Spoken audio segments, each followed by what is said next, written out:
Canadian Football Podcast. I am your host, Mike Schwan. You can follow me on Twitter at Mike Schwan CFL or on Instagram at Mike Schwan.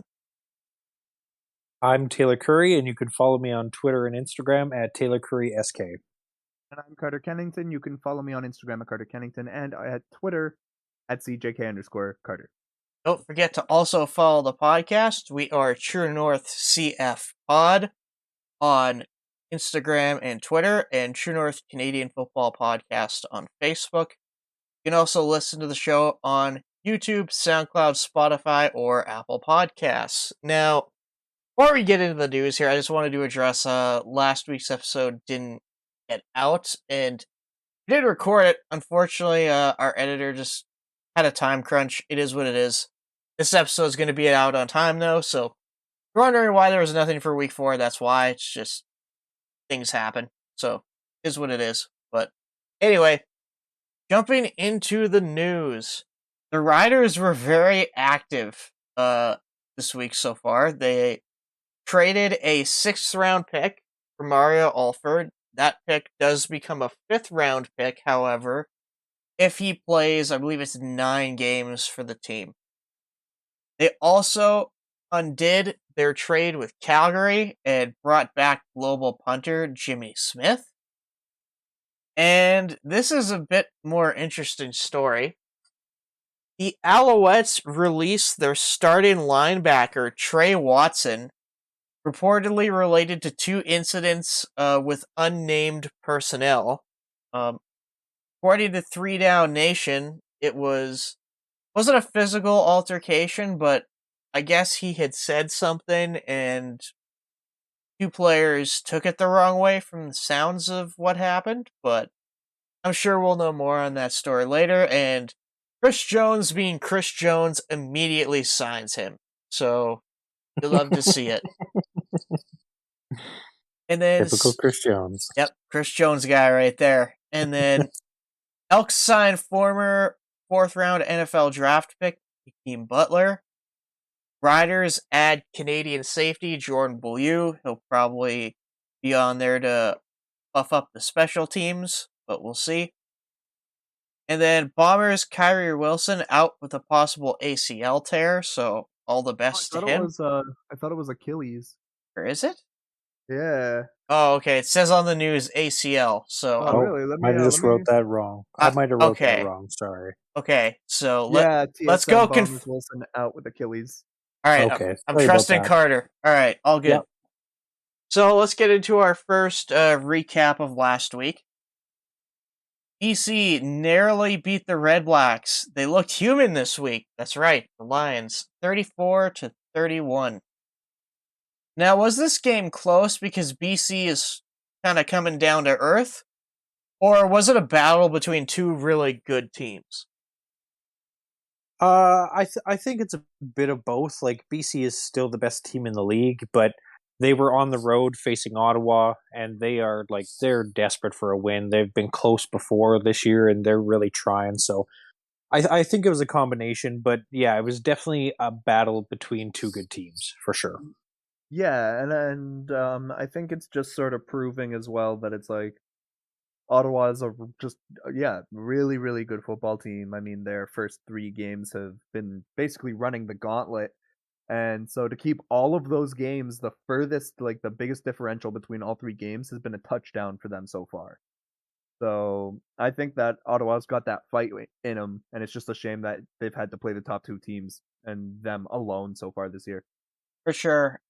Nathan Rourke definitely looked a little bit more human this game, but I think that's more to do with Ottawa actually being a competent football team versus anything to do with BC, and that's kind of where I'm at with that one. BC could be coming down a bit more to earth. I guess we'll see next week. But yeah, Ottawa certainly has not been lucky playing the Grey Cup champs and then BC, who's been the hottest team in the league, as their first kind of 3 opponents.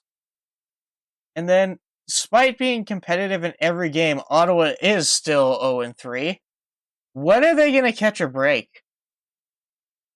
Well, they play Hamilton, Montreal, and Toronto the next 3 weeks, so they're going to catch a break in one of those games, probably against Hamilton or Montreal, if anybody. But yeah, I'm thinking in the next 2 to 3 weeks they're going to get their first win. Yeah, just why don't they catch a break? Looking at their who do they play? They play Saskatchewan at home this upcoming week. That's not too amazing. Then, oh yeah, it's gonna happen not this week. Well, maybe this week, but definitely the week after. I mean, come on, they Yeah, play Hamilton. they are due for a dub, but Saskatchewan at home is a different beast than Saskatchewan on the road. So I don't think it's gonna be Yeah, this it's week. It'll be next Montreal-ward. week. Yeah. Mhm. And then, are the two picks cause for concern that Nathan Rourke threw, especially when you're playing Winnipeg next week if you're BC? Well, I mean, they didn't score over 40 points either, so they're kind of slowing down. I mean, it wasn't realistic to think they were going to score 40 every game, but it's going to slow down. People are going to start having more film on Nathan Rourke, and they're going to start understanding their gameplay in BC as the season goes along. So, I definitely think they're going to take a step forward this year, be in the playoffs, and they could hold that top spot if they keep it up. But it's tough to say. Like, I think the picks are a bit concerning, but they don't have to be too worried yet. It's only 2 picks. Yeah, the only thing that I would be worried about with those interceptions is that they kind of looked like there was at least one that looked pretty ugly in terms of like his decision making, and it's just like Mhm. that's gonna come with time, and it's worrisome in like the near future, but over the course of like a whole season, I wouldn't be too stressed. Yeah, I'm kind of in the same boat. Again, this is a really good team. So 2 interceptions through 3 games for Nathan Rourke. I don't think it's a huge cause for concern. Again, we'll see next week. I think that'll be the real test for BC, but I mean, yeah, I'm not too worried about him at all. And then jumping into the dumpster fire, or I guess the basement bowl. Neither of these teams, or I guess one of them, could argue is in the dumpster, but here we are. So Trey Ford and the Edmonton Elks get their first dub. Just I don't know what to call it, but they somehow snuck Boy. in the W and defeated the Ticats 29-25. So, what were your thoughts on the Canadian quarterback getting his first start and his first win? Yeah, for his first start in a game like that, he played well. He could have played a lot worse than he did. So, didn't have over 200 yards, but still got the job done. And he ran. Like, I've seen a couple of his runs there, and they were really nice. So, if that's your first game, it seems like he has he's got lots of upside to him. So, yeah, no, I think it went really well for him. Yeah, I think it went okay. I wouldn't like I'm not gonna lie, I saw a lot of like media, press, and all of that, like just sort of hyping him up after this because he won.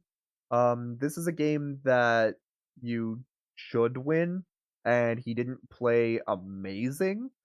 So it's not something like I'm like, yeah, I think he's got pretty good upside to him, but I don't know. I feel like people are kind of hopping on the Trey Ford train a little bit too or the Trey Ford F-150, however you want to Yeah, call it, we're a little using bit that one. too a little bit too early.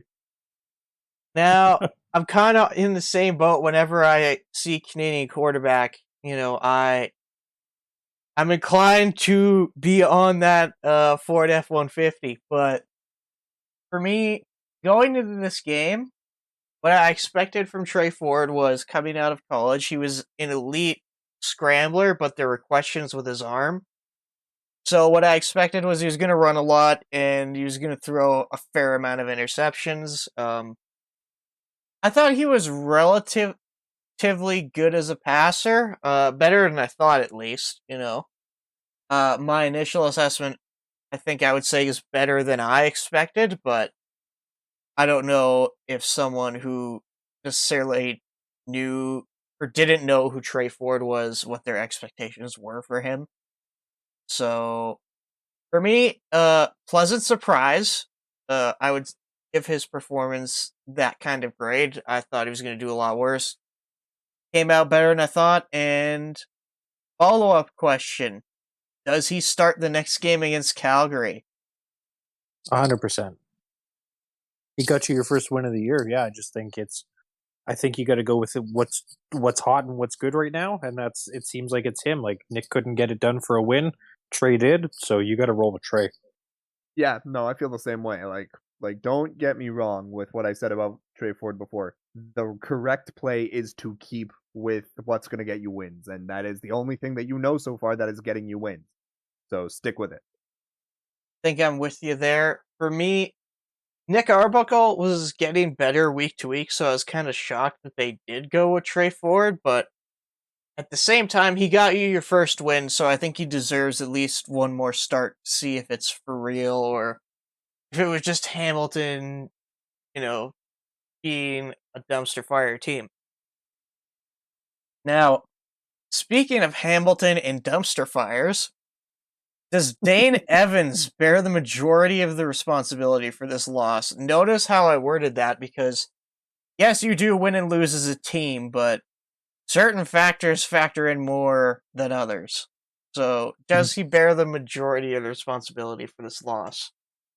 You have to think a little bit. Like it's got to be on his shoulders. He has not been playing the best ball this year. He's got the most turnovers in the league. Like it's not working out for him right now. And that play at the end where he gave up the touchdown on the fumble, you can't make mistakes like that in those situations. But that whole team is collapsing too. So I think it's majority on his shoulders. But yeah, they do have to take it as a team because that defense collapsed in the second half. Yeah, right. It's like it's just so easy to zoom in and just be like, "Hey, this is where he fumbled. He gave up a touchdown." Blah blah blah blah. But like at the same time, like the one thing I always say whenever there's like a big play that results in points going the other way is that it's like Edmonton scored 29. It wasn't just like a 0-0 game that ended up with that being the only situation for them to score. There was like so while I think it's really easy to hold the microscope to Dane Evans, and I mean it's also fairly deserved at the moment, I wouldn't say that it's like mostly his fault alone.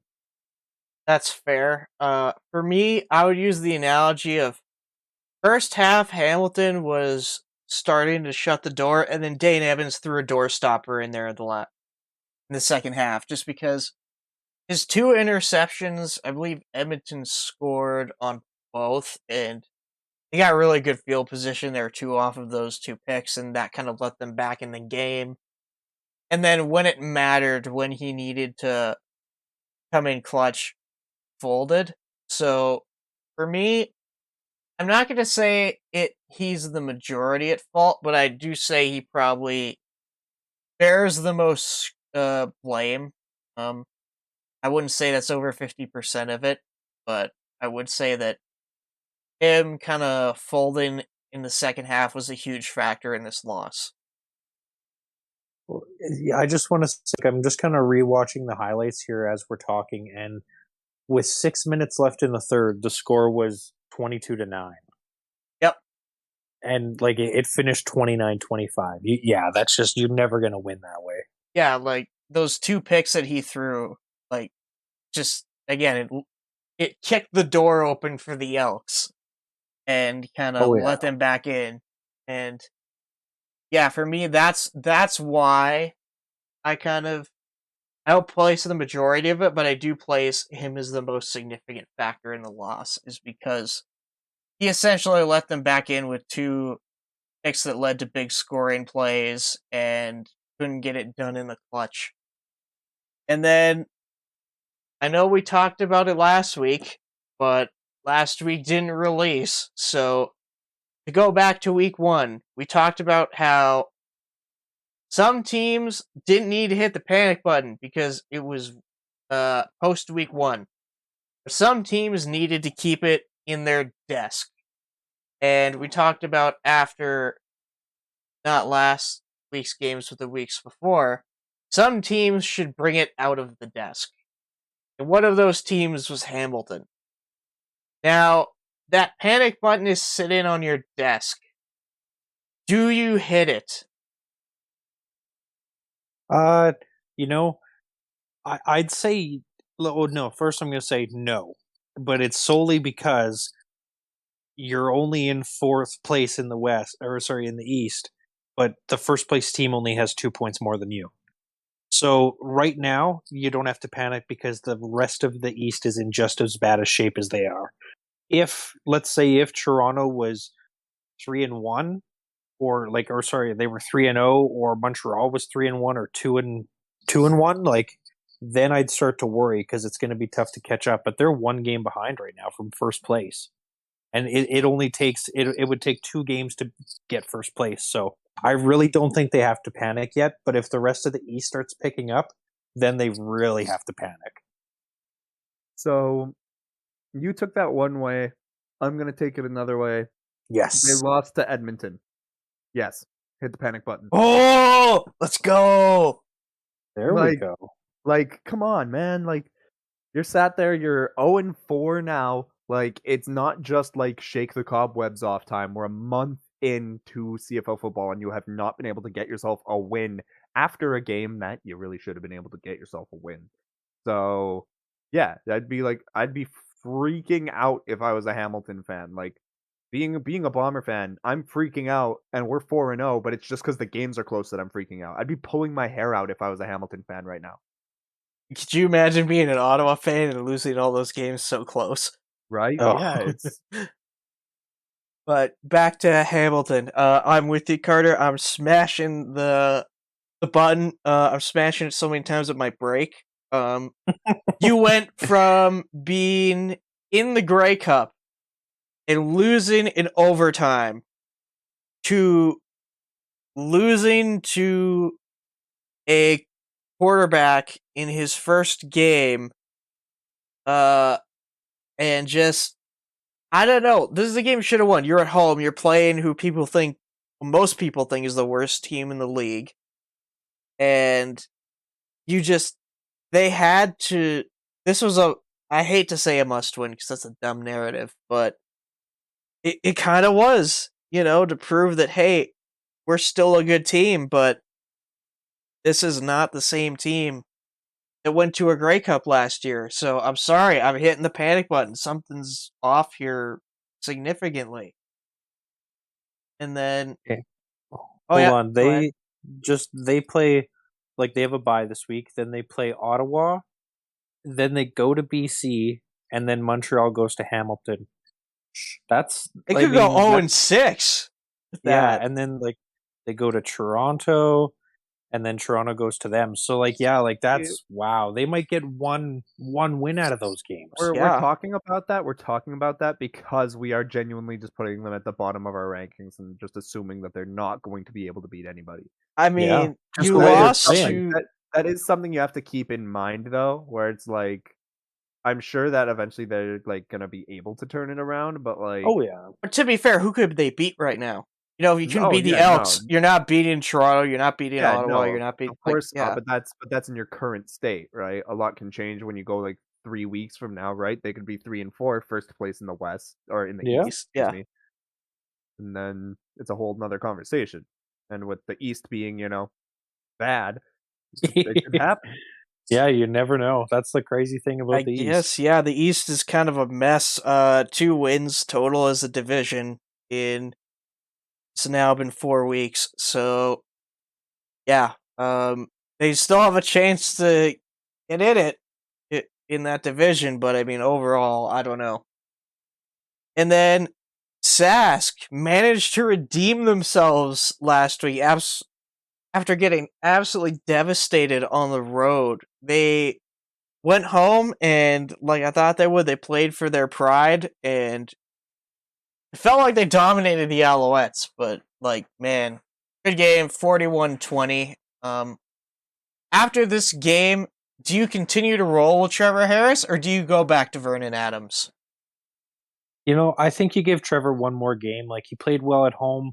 This was a tough road. Like, back-to-back games are tough. I think we learned that earlier on in the season too. So I think you give him one more, and if he doesn't perform, then you're putting Vernon in. But you just gave it to Trevor. So I think they got to give him one more opportunity. Yeah, like you got smacked by Saskatchewan like at home, like when you were visiting, right? Before the home and home, if you told like a Montreal fan going into it, yeah, you're gonna split with Sask, they're probably gonna be okay with that. So I Yeah. wouldn't be too willing to take the ball away from Trevor Harris right now. Yeah, I think you give Trevor one more game. I think it would be like a good excuse to be like, oh yeah, VA is 100% now from COVID or whatever. He's coming back. But I Yeah. don't like that. like, I don't know. That's the only reason I could think you would start VA over Harris is like, oh, he's 100% now. We're good to go. But if it's me, who gives you the best chance to win right now? I think that's Trevor Harris. So you should go with Trevor Harris. And then that game got really chippy at points. One of the Alouettes defensive linemen, I believe it was Wakefield, got ejected, but in fairness to him, Ty Rogers went and just absolutely blasted him from behind. And what the first misconduct was him going after him after the hit, and he had to sit out a series, and then he came back and went after Rogers again. But just because of how, I guess, dirty that hit was, does Rogers face any punishment, do you think, this week?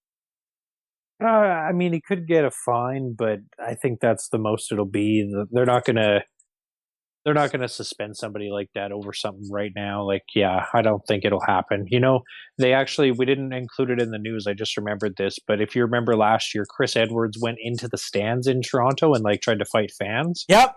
He actually got his 6-game lifted to a 3-game suspension. So he'll be back next week for Toronto. So I really don't think they're going to suspend somebody for that. Yeah, that's how I'm feeling about it. Just like we've seen things that have been worse be handled sort of like in like where you kind of like do it's like, oh, well, if that warrants that, you go down, right? So it's like I don't think it'd be much more than a fine. Yeah, I think it'll probably be a fine too. I think if this maybe wasn't two guys in the trenches going at it, like if this was, say, Ty Rogers was a defensive lineman, he did that to Cody Fajardo, he's getting suspended for a few games, but because they're battling in the trenches, I don't think it's going to warrant that same amount of attention. It's probably just going to be a fine. I know Craig Dickinson said before the game that if Ty Rogers and Marino, and he named those two specifically, didn't cut down on their penalties, he was going to bench them. So Yep. I am very curious to see if he holds to his word next game, or if we still see Ty Rogers as a starting tackle for the Riders. I hope he does because the penalties are going to kill the Riders going like just continuing in the season. It's going to kill them and they're going to lose games because of these terrible penalties they're taking. Yeah, and I know for our buddy James, who's sometimes on here, was talking about we have Jamal Campbell who can play tackle as a Canadian too. He kind of described him as a band-aid, and I mean, I'd rather have a band-aid out there than a guy who's costing us, I think he cost us 25 yards in penalties on that drive. So I'd rather have a band-aid offensive lineman in there who's doing an okay job. He's not outstanding, but he's not great, than a guy who's, not top-tier tackle either and is also costing us penalties. So that's kind of where I stand on that. And then Cody didn't look like himself for a good chunk of this game. Just with, I believe he got injured there, but he was able to finish the game until garbage time they put fine in. But there was a point there where he was limping and he was still in the game. So how concerned should the Riders be about Cody's health? I don't think they need to be too concerned yet. It's like they got time. They'll have some time to heal, and they just got to really protect him a bit better. That's just kind of been a concern all year going ahead, anyways. So, if they help him out, they'll be fine. But I mean, if he's going to get hit all the time, it's not going to be good. And the Riders don't have a bye until the first week of August, so they got to really protect him, I guess, if they don't want it to get worse. Because Mason Fine's good, but he's not Cody Fajardo, so.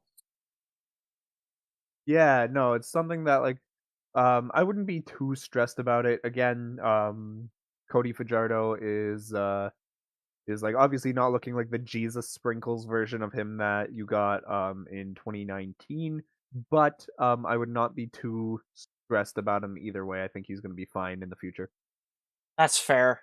For me, again, the offensive line isn't great, and I know part of that is down to this is Logan Bandy's first time playing center. This is a dude who throughout U Sports he was a tackle. Was coming into the CFL projected to be a tackle, and then I know someone who's buddies with him, we'll call him an anonymous source, said that the Riders wanted him to play center, and I thought they were completely out to lunch with that. It's like, no, this guy's a really good tackle. He's going down to the NFL. They're looking at him. He's probably going to be a tackle, and turns out he was right. They were evaluating him as a center, so it's interesting. And as a center, you're kind of the guy to call stuff out on the O-line, and this is kind of the first time he's really doing that. So there's definitely going to be some growing pains between him and Dan Clark, and I think it's going to be night and day when Clark gets back in terms of that part of it. So I'm not too worried. Again, Simone, we're not playing Simone, so he's not going to take a shot in that leg next game probably. So I think we're okay. And then let's jump to speaking of a WoW game, we talked about the Edmonton-Hamilton game. How about this game? Oh my god. Oh man, yeah. You had to see it to believe it. The Winnipeg Blue Bombers win this one by the skin of their teeth. 23-22. And our editor Brandon was actually at the game posting stories, so I bet he had a really fun time walking out of there in a Bomber jersey. So, does MBT return to form, or are we likely going to see Chad Kelly in the near future?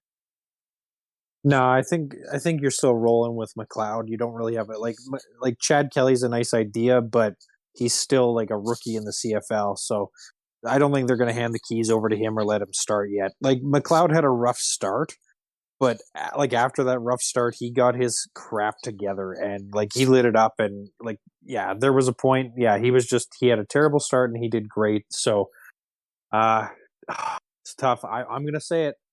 I'm off the train though. I saw too much collapse. I'll support him from afar, but I'm not going to be defending him like I used to anymore. I just can't do it. It's just too mentally tasking. Interesting. Now, for me, I was going to bring up though is like, sure, yeah, he's not one of the bright spots right now on this team, but remember when he was like the only good thing that Toronto had?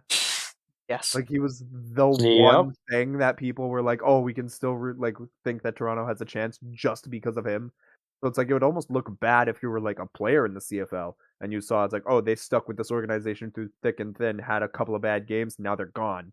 Like, or at least now they're not starting, right? That's a bit worrisome. So I think you got to keep him around for a while before you start to think about having him go or having him no longer start for your team. I look at that, and I mean, they did bring Nick Arbuckle in last year to kind of be the future and MBT, and he has not looked good throughout the start of the year. He had a terrible first half of this game, and then just when we all were counting him out, just turned the clock back and looked like vintage MBT in that second half, and that's a big part of why the Argos were even in this game at all, to be in the position to almost tie it. So, yeah, for me, I think his leash is getting shorter than it previously was, but I don't think we'll see Chad Kelly in a week or two. Maybe later in the year, but definitely not right now. And then, speaking of controversy in Toronto, are the Argos beginning to unravel? And the reason I ask this is because there was a prolonged fight on the Argos sideline. This wasn't guys pushing and shoving each other for a couple seconds after they go 2-and-out. This was a fight that lasted for a couple drives in this game, and I remember TSN even went back to it. So that is one thing that makes me think not everything's so good in Toronto. And then after the first quarter, they had an impromptu team meeting, which both those things kind of reek unraveling desperation. So I'm gonna ask, are they folding? I don't think so. I think it really hurt to lose that game, like after the comeback that they had. But I don't know. I think maybe it's just some new pieces that haven't clicked yet because it was Brandon Banks fighting with some guys, it seemed like. And, that was crazy to see on TV, though. Just like, yeah, it was like 10 minutes of them yelling at each other. And it got so bad that Pinball Clemens had to come out of the booth and, like, sit with the team so they didn't fight. Like, it was. It was something I've never seen before in sports like that. I've never seen that. So I don't know if they're unraveling, but it wasn't a good look for them. And I think they have a lot of like bonding and growing to do as a team. Like with that happening. Yeah, the thing that I noticed is that, like, yeah, with Pinball Clemens coming down there, it's like you have screwed up so bad if you make that man Pinball not smile. Yeah, He hey. is the True. happiest man on the planet. That is true. So that scared me more than anything. When I saw him just going down there and looking like he was just ready to take someone's head off, I was like, oh, oh. Yeah. Like, and so you'd think if he was going to do something like that, he'd do it with a smile, but I guess not. No, he is, yeah, no, it was weird to see. Yeah. Yeah, for me, a little bit of arguing and shoving after, a bad drive. That happens. If you sit near a team bench long enough or play on a team long enough, you're going to see stuff like that happen. And that's fine, whatever. But for it to go on for as long as it did, and for Pinball to have to come down from his suite to babysit these guys and get them to stop, I think that's a big sign that something's wrong, and I think a couple red flags need to be going on the Argos organization right now, or at least some of those players. So, yeah, that's kind of where I'm at with that. And then, Winnipeg's lack of scoring on offense, is it still a concern? We talked about that last episode, but again, that didn't go out. And then, especially for who they face next week. This week, yeah. No, I mean, it's got to be a bit concerning. Like, they're still finding ways to win, but if Toronto does get that extra point and it goes to overtime, we don't know what could have happened. Like, it's easy to say Winnipeg could have won. It's easy to say Toronto could have won, but you never know. And I don't think they're going to be allowed to like make the mistakes and have the tight game like they did with Toronto against BC this week, because if they do, it won't work out in their favor. I definitely think it's a concern now that they're going to start facing some West teams like kind of consistently here. It's interesting to me because when you look at BC when they took on Ottawa was able to score a lot, whereas Winnipeg was able to kind of put a bit of a holster to that against Ottawa in week 1 and 2.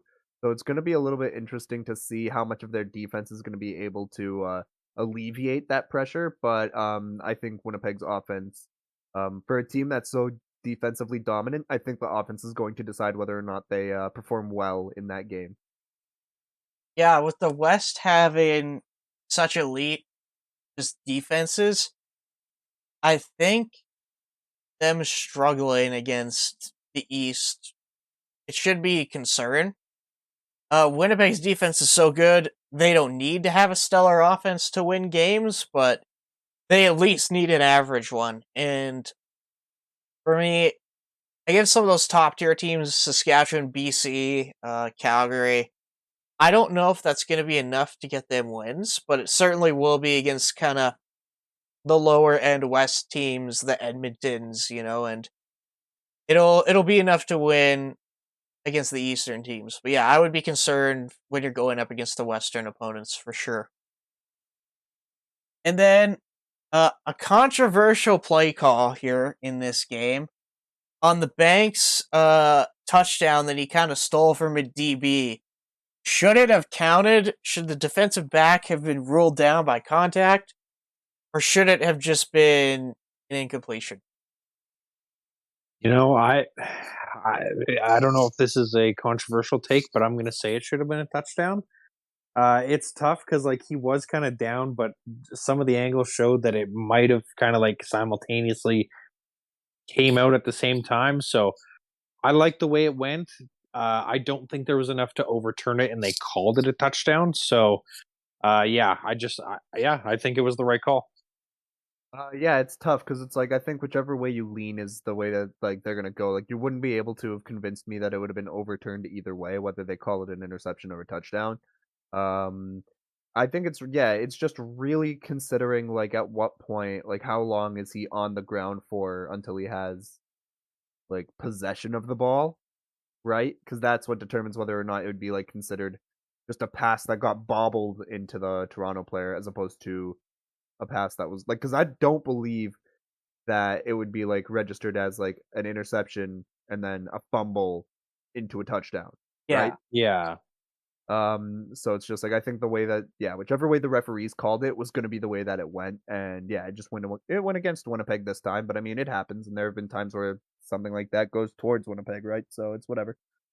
For me, I thought the DB didn't survive contact with the ground, but so it should have just been no catch. But the refs It's did. tough, because I the ball never touched the ground. thought it did, but No, I'm I gonna was have to going go to back say and it look. didn't touch the ground. That's kind of Okay, the whole point of it, that it didn't touch the ground. So it's in just, that yeah, it was case, tough to see.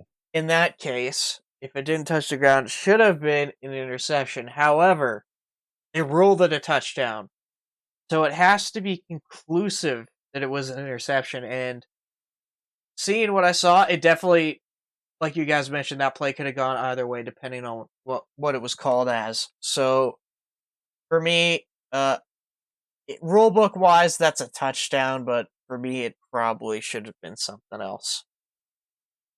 And then that wraps up our recap. So let's go to power rankings. For me, BC is still in first until proven otherwise. Winnipeg is still really good. Saskatchewan, getting back to their old ways, I move them up to 3. Calgary goes down to 4 just because, again, if these two teams faced off right now, I think Sask is beating them. Montreal, you're in 5th. Ottawa, 6th. Again, another really close loss, but to the number 1 team on here. So there you go. And then Toronto, I have at 7th. Edmonton, I have 8th. And Hamilton in 9th. Yeah, I mean, we're looking pretty similar. I got BC 1, Winnipeg 2, Calgary 3, Sask 4, Montreal 5, Toronto 6, Ottawa 7, Edmonton 8, and Hamilton 9. And I have Calgary above Saskatchewan just because Calgary hasn't been blown out this year like the Riders have, so I'm going to put them above Saskatchewan. And I mean, I think there's a little more in the tank for Montreal than Toronto has right now. And I really want to see Ottawa start climbing the rankings, but just can't do it yet with no wins yet. Yeah, exactly, right. So I've got BC in first and Winnipeg in second. Obviously, however this week ends up is going to either change that or cement it. Then Calgary in third, Saskatchewan fourth, Montreal in the middle, Toronto sixth, Ottawa seventh, Edmonton eighth, and now Hamilton is the team that is slammed into the basement. Fair enough. Let's jump to our CFL fantasy. So, for our QBs that I recommend for best positional options, I'm going with Nathan Rourke, Cody Fajardo, Mazzoli, and Ford. I think those are probably your 4 best options this week. Any other QBs you would consider? No, I don't think so. I mean, maybe Claros will have a tough game in BC against that defense. Maybe Bo Levi against Edmonton's defense. But I mean, I think Cody's the best pick this week, in my opinion. I mean, I'm actually going with Masoli. I feel like the best quarterback pick is, in that matchup, but I'm going with the Masoli side of things just because I wanted to save a couple of bucks. That's Nice. totally fair. I know the reason I like to pick quarterbacks like these who are dual threats is because they have that rushing upside in fantasy that is so valuable, and they score their own goal line touchdowns. I think all of these guys, except Ford, I think Loxley vultures some of those from him, but otherwise, yeah, that's kind of why I have them ahead of a guy like Bo, who might be a better quarterback in a game than Trey Ford, for example, but Trey Ford's rushing yard upside might get him more points on a given week than Bo. And True. I do have the asterisk on Trey Ford if he starts. We discussed that. I think it's more than likely he does start, so Yeah. just take that with a grain of salt. And then for running back, it is, well, I guess 4 out of 6 isn't slim pickings, but I have Butler, Carey, Morrow, and Powell as my 4 running back recommendations. Is there anybody else that you would consider this week? Just if you need to go cheaper, I'd say Brady Oliveira, just because if the passing game doesn't start working there, they're going to be split between him and Augustine. So, and they give it to Brady Oliveira on the goal line typically, so he could get you some points there. Yeah, that's fair, but I mean, for me, I'm going with the expensive pair. I'm going Kadeem Carey and Jamal Morrow. Ooh, I like it. I'm Ooh. going with William Powell and Jamal Morrow. So I'm buying into the William Powell revenge game because in Ottawa, he used to be a killer against Sask, and I think he's going to be extra motivated, and he's got relatively fresh legs just returning from injury. So I'm going with those two, and with Oliveira, I went with him last week and got burned because for some reason Winnipeg decided to use 3 running backs. So I am definitely not putting him on my list after that until, we kind of get that backfield sorted a little bit. And then for wide receivers, I have Kenny Lawler, Darvin Adams, Ian Schaefer-Baker, Malik Henry, Keon Hatcher, and Mitch Picton. Anybody else that you guys would be considering at the receiver spot this week? Not really. I'm having a tough time putting my roster together right now. I did have Manny Arsenault and Keon Hatcher. I'm going to keep Keon Hatcher for sure, but yeah, I think he's a good pick this week. Dude, we are looking pretty twinsy on the receiving core. I've got Keon Hatcher and I got Emmanuel Arsenault, and then for my flex, I'm going with a value Dalton Schoen. Oh, that's a good one. Fair enough. Yeah. I love my consistent receivers, and Hatcher has been consistent all year, so he's been in my lineup all the entire season, and I'm not going to bail on him now, so he's in my lineup, and then I have Mitch Picton as my other receiver. He's done all right when he's played, and he's filling in for Shaq Evans, so he's going to get targets. And then I have a value play for my other receiver spot, and I'm not picking a defense this week. So, for defense, if you are going to pick one, I have recommended kind of the 2 defenses with the most upside just because I don't think there is really a matchup worth exploiting this week. I have BC as one, and then Saskatchewan as the other. Is there any other defense you guys would consider picking this week? No, I'm trying to fit the Riders' defense in my lineup. They've been playing good at home, so if you want a defense, I'd say pick them. Yeah, it's tough to, like, for me, normally I try to fill out my entire team, and this year I'm kind of trying to get away from the defensive side of things a little bit. Fair enough. And then for our value plays, I have Edmonton running back Sherman Beatty. I also have James's former teammate Luther Hekanovanu. I'm sorry if I said that wrong, but you guys know who he is. Ty Loxley, Edmonton's backup quarterback / starting wide receiver. He is there mostly because of the rushing touchdown upside. So it's a very Chris Jones-esque value play. If you like Chris Jones, that might be the pick for you. And then old reliable Dalton Schoen, who's only really had one bad week, but is still somehow $2,500. So I think he's a guy that should be in everybody's lineup, to be honest. Yeah, I mean he's been working out pretty good, over 10 points like 3 weeks out of the 4. That's pretty good for like kind of like fourth option kind of guy. So that's good. Yeah, I mean he's in my lineup, and when you're getting a starting wide receiver for $2,500, come on, man. When you're getting a guy who's getting over 10 points at the minimum salary, you pick that every time until, the wheels fall off. So, Yeah, until the price goes up to $40 billion. yeah, that, Yeah, or that, and or that. they'll do it. They'll do it. Speaking of This prices, organization. I actually do not have Nathan Rourke as a lock this week. He initially was, but I was looking at some of the quarterbacks, and part of me wants to go with Trey Ford, and my two sides are really arguing with each other right now because I could really cheese it and get big points off that Sask defense. But right now, I'm not sure. So again, he's not my lock because I'm not 100% sure he's going to be there. But one guy I am 100% sure is going to be in my lineup is Keon Hatcher. Barring any significant injury, he is 100% in my lineup. Yeah, no, that's fair. I mean, he had a heck of a week last week, so I'd take him too. My lock of this week is actually going to be Cody Fajardo. I just think with last week's game, he's looking to build off of that, and he's at home again. And Ottawa's defense, like while Ottawa's offense has been doing well, Ottawa's defense has let points up every game, so I think he could have quite a game this week. Yeah, I'm going with Jamal Morrow. Had an outstanding week last week, and so I am very, very excited to see what he's going to be able to do coming up this week. Fair enough. And then let's get into our predictions.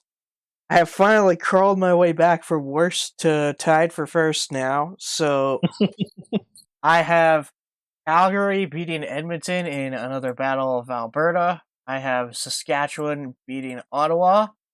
And then BC taking the dub against Winnipeg.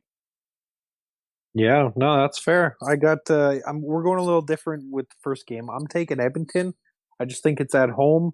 They're going to really be trying to build off that week last week, and they kept it competitive for actually a few games this year. So I think kind of with the home and home with Calgary a little bit that they'll take it.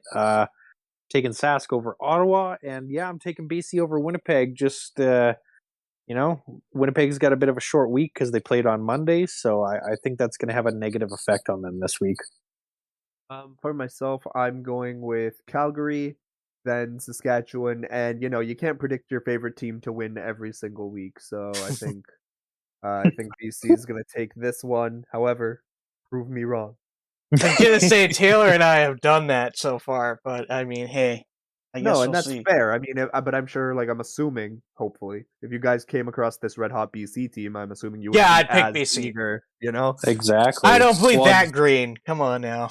Yeah, There's- it's like, I mean, I've picked Saskatchewan every week, I think, Well- or except for the one with Montreal. Yeah, that you they got lost. that one right. There's I've been 100% on Saskatchewan this season. Oh, good. Well, and I'm thinking too. Like, there's always when it's Saskatchewan versus Winnipeg, one of those is always a Winnipeg pick. True. And then, so let's go to our off the pod activities. For me, Battlefield just came out with kind of a new map and some new weapons and things, so I jumped back into 2042, and not gonna lie, the new map's pretty fun. I'm having a lot of fun with it. There's still a lot of work to be done on that game, but overall, much better than it was when it initially released, so I'm having fun in 2042. My off the pod activity has just, I've been working lots, but in my spare time, I've been watching The Umbrella Academy on Netflix. It is just a great show about superheroes trying to save the world a few times, but it's not like Marvel or DC superheroes. They're pretty tamed and seem pretty human. And yeah, it's just a really great show. Like if you're into kind of thriller twists with some comedy, and it's really good. I'd highly recommend it. For myself, I have been back on the Fall Guys thing. They have absolutely like brought so much more content into it, and I just started it up again recently. If you haven't played Fall Guys in a while, you should actually really do it.